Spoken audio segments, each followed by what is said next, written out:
safiirka Ethiopia ee Soomaaliya waxa uu u gafay qarannimadeena iyo madax bannaanida Soomaaliya.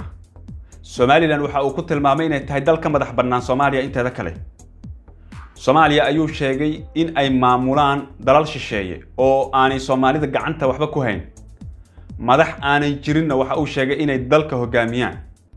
aflagaadada bareerka ah ee safiirkan uu u geystay dalkeena iyo madaxdeena warbixintan ayaynu ku eegi doonaa. xilli aanu ognahay Ethiopia safaaradeeda inay ku dhex taalo halka looga armiyo dalkeena ee Villa Soomaaliya. fadlan daawade waxaan ka codsanayaa muuqaalkan inaad share gareyso si Soomaalida oo dhan ay uga falceliso. ha iloobin aragtidaada qaybta hoose commentiga inaad nagu rabto mahadsanid.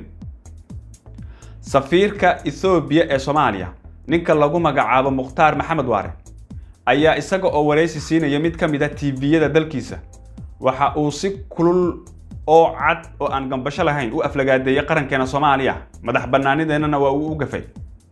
ugu horeen waxa uu sheegay mar uu ka hadlayay heshiis beenaadkii kowdii bishan dhex maray dowlad goboleedka Somaliland iyo sidoo kale maamulka fadhiidka ah ee Abiy Ahmed in heshiiskaasi uu yahay mid saxan Soomaaliyana aanay shaqo ku lahayn oo aan wax gorgortan ah lagala gali karin. isagoo sheegay Somaliland inay tahay dal madax bannaan kana madax bannaan Soomaaliya inteeda kale. waxa uu sheegay in wax la yiraahdo dawlad Soomaaliyeed iyo waliba sidoo kale wax la yiraahdo qaran madax bannaan aanu ka jirin Soomaaliya. isagoo tilmaamay in Soomaaliya wali ay ku jirto gumaysiga gacantiisa. waxaana uu tilmaamay inaanay jirin madax Soomaaliyeed oo dalka iyo dadka Soomaaliyeed ba u adeegta. waa sida uu hadalka u dhigay. sidoo kale waxa uu tilmaamay in Ethiopia ay xaq u leedahay in Somaliland oo uu sheegay inay dal tahay ay la xaajooto heshiis ay la gasho bad ay ka qaadato wixii ay doonaan ay kala sixdaan. Soomaaliya iyo dawladda federaalka ba aanay arintaasi ka hadli karin. sidoo kale safiirka oo ku dheeraaday aflagaadeenta dawladdeena iyo sidoo kale guud ahaan dalkeena waxa uu sheegay in mar walba Soomaalida loo talin jiray loona talin doono sidoo kalena mar walba Soomaalida ay yihiin kuwo iyagu maalmaha hore buuqa kadibna xaaladoodu ay caadi ku soo laabato.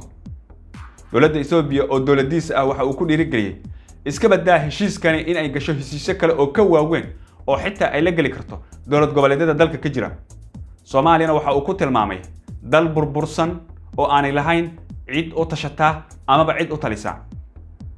waxa uu iloobay shaqadii uu u hayay dawladdiisa Ethiopia ee uu ka hayay Soomaaliya ay ahayd in uu safiir u noqdo.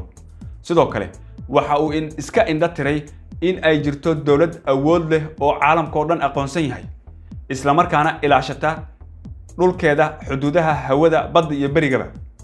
hase ahaatee tani waxay fadeexad weyn ku noqon doontaa madaxdeena qaranka ee uu ugu horeeyo madaxweyne Xasan Sheekh Maxamuud iyo ra'iisul wasaare Xamse Cabdi Barre haddii aanay saacado gudahood arrintan jawaab degdeg ah uga soo bixin isla markaana safiirkan gabi ahaantiisba aan dalka laga erin.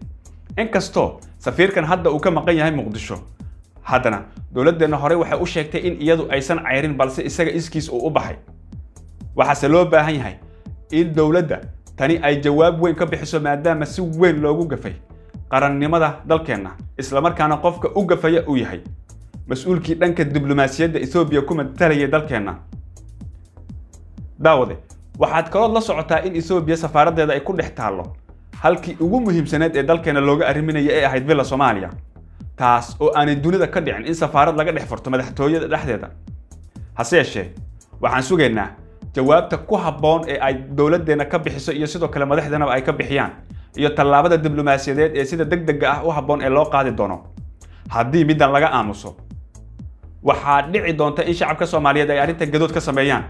sidoo kale waxay ku laaban doontaa arrintan madaxweyne Xasan Sheekh iyo ra'iisul wasaare Xamse Cabdi Barre.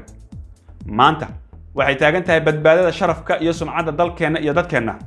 haddii se aan saacado gudahood jawaab looga bixin hadalkan uu sheegay safiirka Ethiopia u jooga Soomaaliya waxay noqon doontaa fadeexad iyo wajigabax weyn oo qarankeena u soo hoyday. haddaba daawade fadlan madaxdeena fariintaad u gudbinaysa qaybta hoose commentiga ugu reeb muuqaalkan share garey dhammaan madaxdeena iyo shacabkeenaba si ay u arkaan mahadsanid.